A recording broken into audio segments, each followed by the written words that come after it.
Hi guys, today we are going to tell you this. Rome liked to believe it never truly lost. Battles could go badly, generals could make mistakes, legions could suffer setbacks, but in the Roman imagination, defeat was always temporary. Rome always came back, Rome always learned, Rome always won in the end, except once. In the middle of the 1st century before Christ, Rome marched east with supreme confidence. Its banners had already crossed Gaul, crushed Carthage, humbled Greece, and dominated the Mediterranean. Senators spoke openly of new provinces. Soldiers expected another quick campaign. Glory, plunder, and triumphal parades awaited them back home. But instead, an entire Roman army vanished into the desert. No heroic last stand was celebrated. No great revenge was immediately taken. No monument was built. And for generations afterward, Rome did something almost unthinkable. But to forget, this is the story of the war Rome lost and tried to erase from history. It began, as many disasters do, not with necessity, but with ambition. At the heart of the Roman Republic stood a man who had everything except the one thing Rome valued most: military glory. He was unimaginably wealthy, politically powerful, and feared in the Senate. His name opened doors, his gold bought loyalty. But history did not remember him the way it remembered Rome's great conquerors. And that haunted him. While others built their reputations on blood and conquest, he was mocked as a man who bought success instead of earning it. To Romans, that was unforgivable. In a society where honor mattered more than life, he was desperate to prove himself on the battlefield. So he chose a war. It was not approved by the Senate. It was not demanded by Roman security. It was not provoked by an enemy attack. It was a war chosen for glory alone. The target lay to the east, beyond the familiar world Rome understood. A vast empire of horsemen and kings, wealthy cities and open plains. Roman elites dismissed it as soft, decadent, and weak, another civilization waiting to be crushed by disciplined legions and iron will. Rome had faced infantry armies before. Rome had faced elephants. Rome had faced kings and rebels. What Rome had never faced was this: the enemy did not march in neat formations. They did not build camps or siege cities. They did not fight on Rome's terms, they rode. When the Roman army crossed into the eastern deserts, they believed speed would bring victory. Instead, speed carried them into isolation. Supply lines stretched thin, water grew scarce. The sun burned mercilessly against iron armor and heavy shields. And then in the emptiness of the desert, the enemy appeared, not as a wall of men, but as a moving horizon. Horsemen circled like ghosts, arrows fell like rain. Every Roman instinct screamed to advance, to close the distance, to force hand-to-hand combat where discipline ruled. But there was no line to break, no enemy formation to pin down, no decisive clash, only exhaustion, only panic, only death. What followed was not a battle in the way Rome understood battle. It was a slow, grinding destruction. Roman formations held at first, shields locked, standards raised, discipline intact, but arrows never stopped coming, horses never tired. Each step forward was met by retreat. Each retreat was met by pursuit. Hour after hour, the legions bled in the sand. By nightfall, the unthinkable had happened. Thousands of Roman soldiers lay dead. Thousands more were wounded, surrounded, and cut off. And their commander, wealthy, powerful, and desperate for glory, was trapped in a disaster of his own making. When the sun rose again, Rome's illusion of invincibility would be shattered forever. And what Rome would do afterward, maybe even more revealing than the defeat itself. This was not just a lost battle. It was a humiliation so deep that Rome chose silence over remembrance, and that is where the real story begins. The Roman army did not collapse all at once. That was the most terrifying part. Even as arrows cut men down by the thousands, discipline held. Shields locked together. Standards stayed upright. Officers shouted commands through dust and screaming horses. To any Roman watching from afar, the legions would have looked unbroken, but discipline could not stop exhaustion. The desert was doing its work. The sun rose higher, and with it came heat that turned armor into a furnace. Water skins emptied, lips cracked. Wounded men begged for mercy that could not be given. Every fallen soldier forced the living to tighten their ranks, making movement slower, heavier, more desperate. And still the arrows came. The enemy never charged all at once. They did not rush forward in a single dramatic moment. They stayed just out of reach, riding close enough to kill, far enough to escape. When Roman soldiers surged forward, hoping to finally engage, the horsemen vanished. When the legions stopped to recover, the arrows returned. It was a battle without an ending. By midday, the ground around the Roman formations was black with shafts. Shields bristled like hedgehogs. Men collapsed from wounds they never saw coming. Others fell simply from heat and thirst, crushed beneath their own equipment. The commander watched all of this unfold in horror. This was not the war he had imagined. There would be no swift victory, no heroic charge, no glorious moment to match the conquests of other Roman legends. There was only attrition, slow, merciless, and humiliating. And then came the moment that broke Rome's spirit. A Roman cavalry unit, elite, heavily armored, proud, was ordered forward. These men were not peasants or conscripts. They were nobles, sons of powerful families, men who expected to ride home as heroes. They never returned. The enemy closed around them like a living tide. Horses fell, riders were dragged down. What little hope remained in the Roman ranks drained away as they realized something unthinkable. Rome was losing control of the battlefield. As evening approached, the desert fell silent, not because the danger was over, but because the enemy chose it to be. The horsemen withdrew just far enough to watch. Fires flickered on distant ridges. Roman soldiers collapsed where they stood, too exhausted to even speak. That night the camp was filled with whispers. Some spoke of retreat, some spoke of surrender, some spoke of omens and curses. No one spoke of victory. The commander called his officers together. Faces once confident were now hollow, streaked with dust and blood. The truth was impossible to ignore. If the army stayed where it was, it would be destroyed. If it marched forward, it would be annihilated. If it tried to retreat, it would be hunted every step of the way. There were no good choices left. Before dawn, the decision was made. They would withdraw under cover of darkness.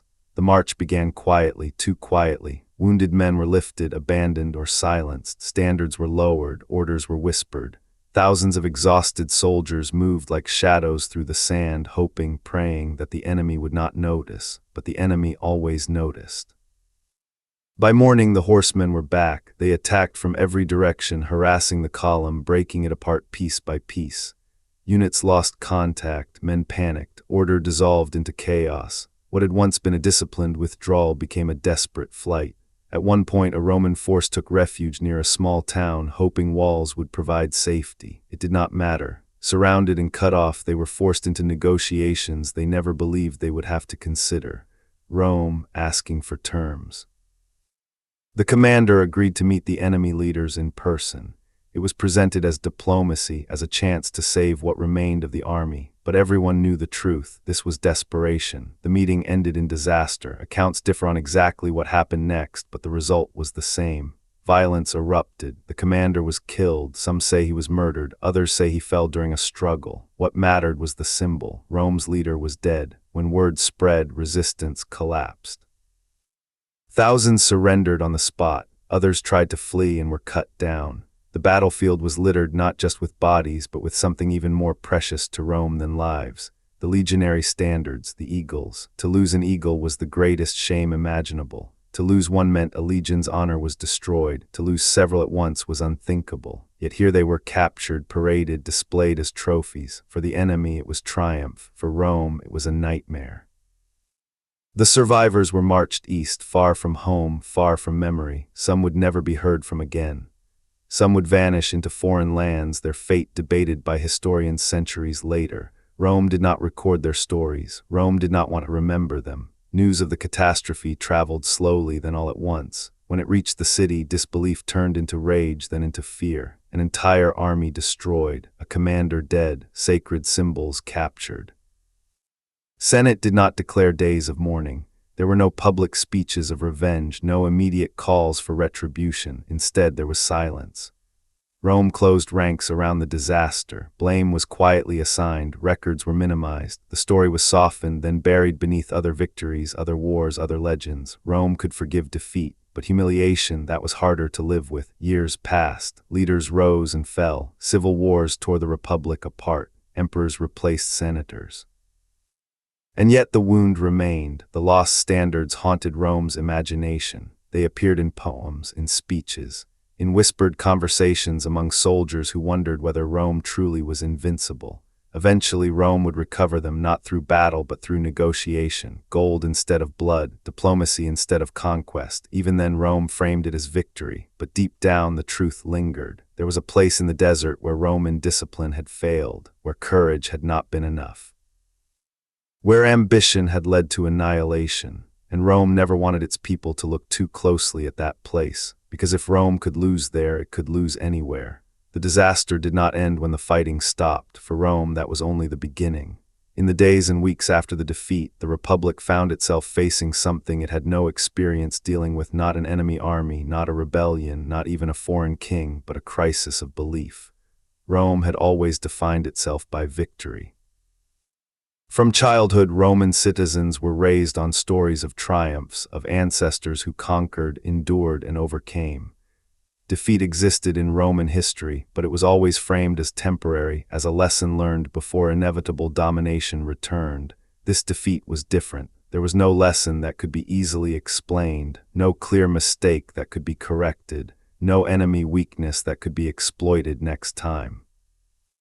Army had done what Roman armies always did: advanced, held formation, obeyed orders, and still it had been destroyed. That terrified Rome far more than the loss of soldiers. In the Senate, discussions were cautious and restrained. Public outrage was dangerous. Too much attention risked panic. Too much blame risked civil unrest. Rome was already fragile, already divided by rivalries and ambition. So the catastrophe was reframed. It was called an unfortunate expedition, a misjudgment by one man, a regrettable but isolated incident. Rome told itself that this was not a reflection of its power, but an exception. But exceptions have consequences. Along the eastern frontier, Roman governors grew cautious. Expansion slowed. Garrisons were reinforced. Orders became defensive rather than aggressive. The dream of marching endlessly eastward faded into something more restrained, more careful. The enemy, meanwhile, understood exactly what had happened. They had done something no one else had managed to do. They had broken Rome's aura. Captured Roman soldiers were paraded through cities, not just as prisoners, but as symbols. They proved that the legions could bleed, that Roman discipline could fail, that Rome was not unstoppable. For the prisoners themselves, the future was uncertain and cruel. Some were enslaved, some were forced into labor, some were marched so far east that even memory struggled to follow them. There were rumors, always rumors, of Roman soldiers settled in distant lands, guarding borders for foreign kings, fighting in wars they never understood, speaking Latin that slowly faded into something else. Rome never confirmed these stories. It preferred mystery to responsibility. Back in the capital, life went on. Triumphs were celebrated elsewhere. New victories were loudly proclaimed. Coins were minted with smiling generals and divine symbols of favor. But absence speaks as loudly as presence.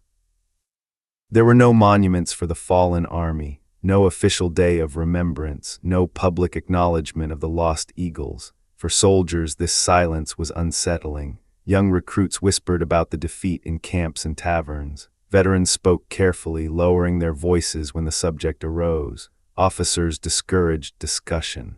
Commanders reminded their men of Rome's victories, not its humiliations, yet the story persisted. It became a warning passed quietly from one generation of soldiers to the next. Do not underestimate the East. Do not chase glory without preparation.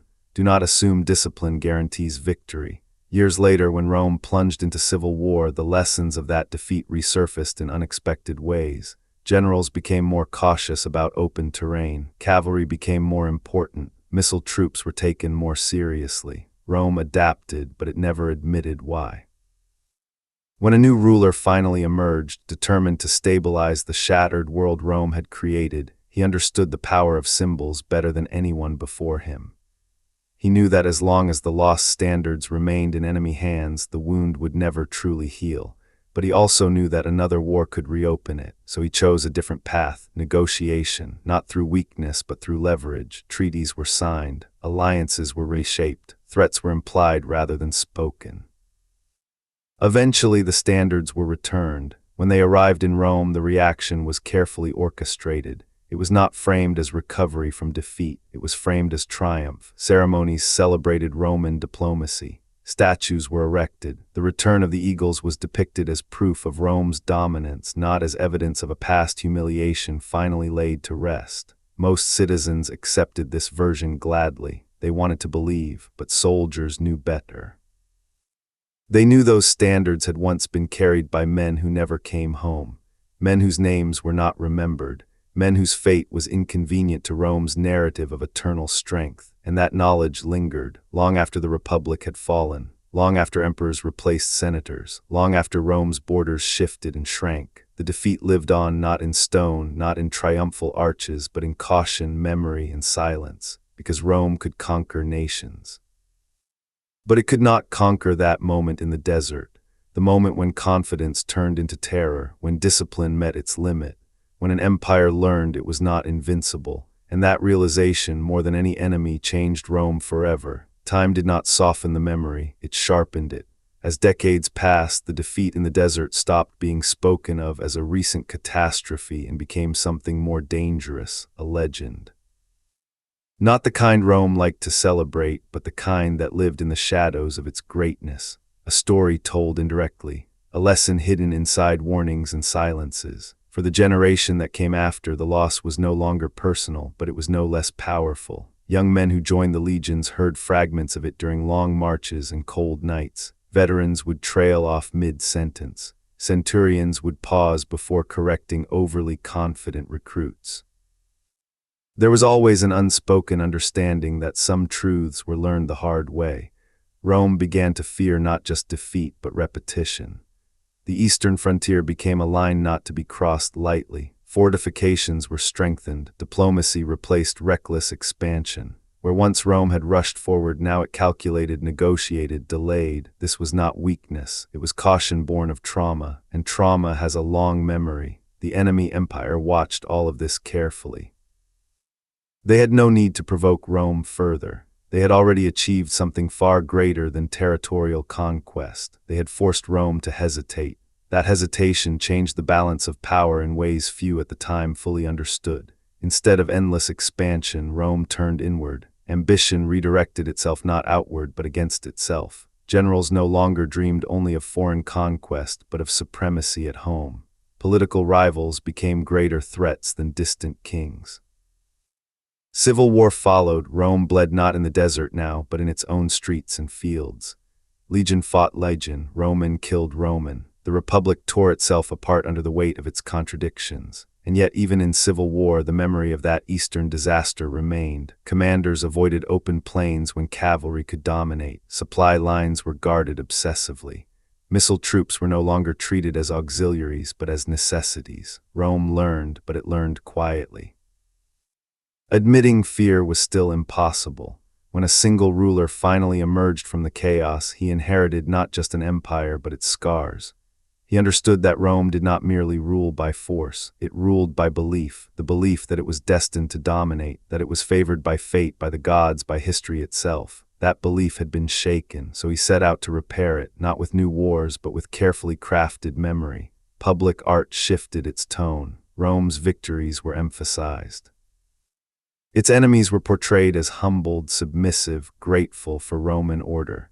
The narrative of inevitability was restored piece by piece, but something crucial was missing. The desert defeat was never woven into this story. It did not fit. To acknowledge it fully would have meant acknowledging limits, and an empire that admits limits invites challenge. So Rome chose mythology over honesty. The lost soldiers became nameless. The battle became vague.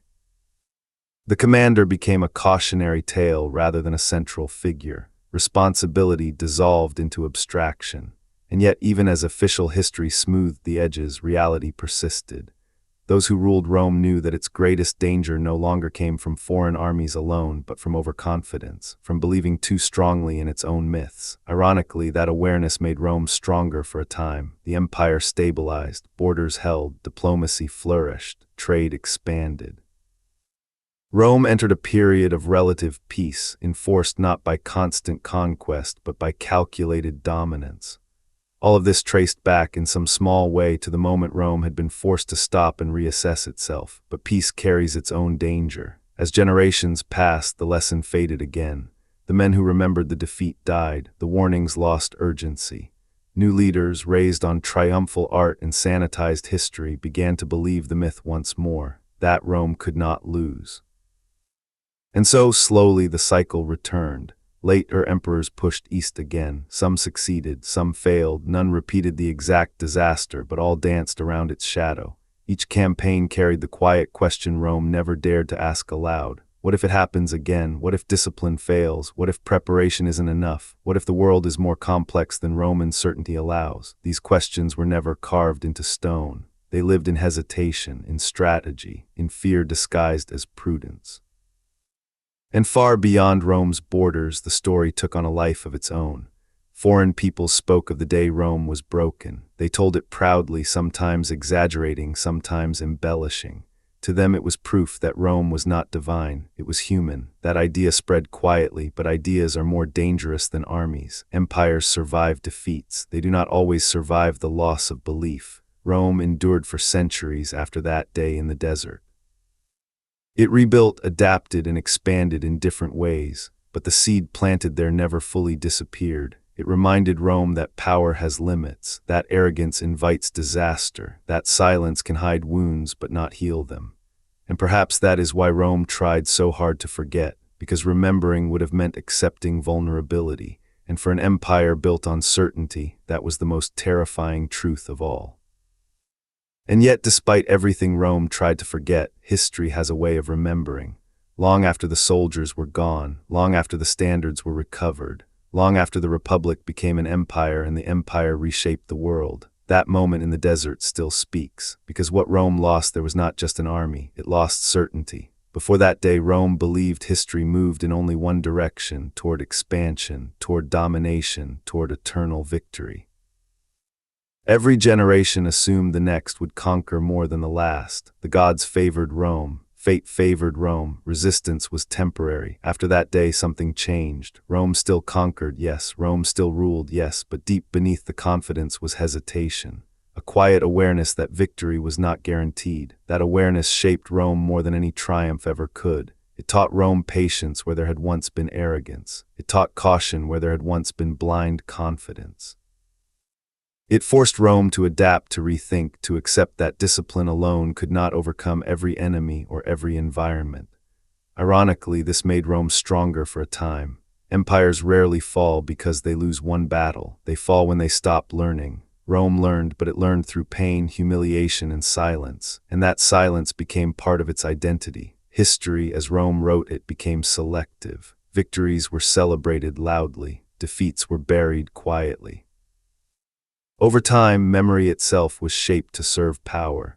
What people remembered mattered more than what actually happened, but memory is fragile. Eventually, even the lessons Rome learned began to fade.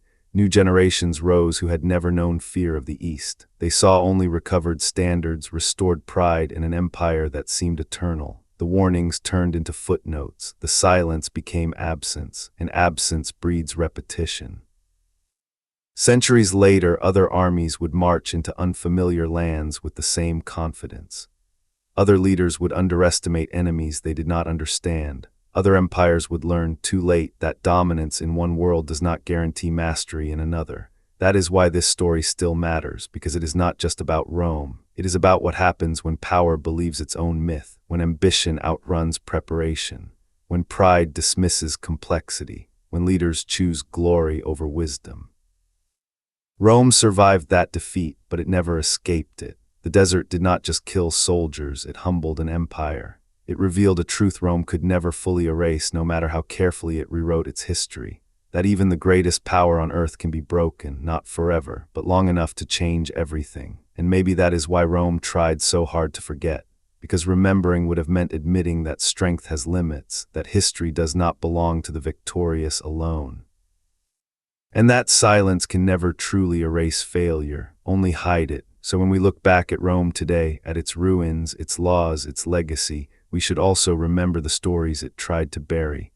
The moments that don't fit neatly into triumphal arches and heroic myths, because those moments tell us something far more valuable. They tell us the truth. If you enjoyed this story and want more deep dives into the forgotten, uncomfortable, and untold moments of history, make sure to subscribe to the channel so you don't miss what comes next. Let us know what you think in the comments and tell us where you're watching from. History may be written by the victors, but it's remembered by those who are willing to look closer.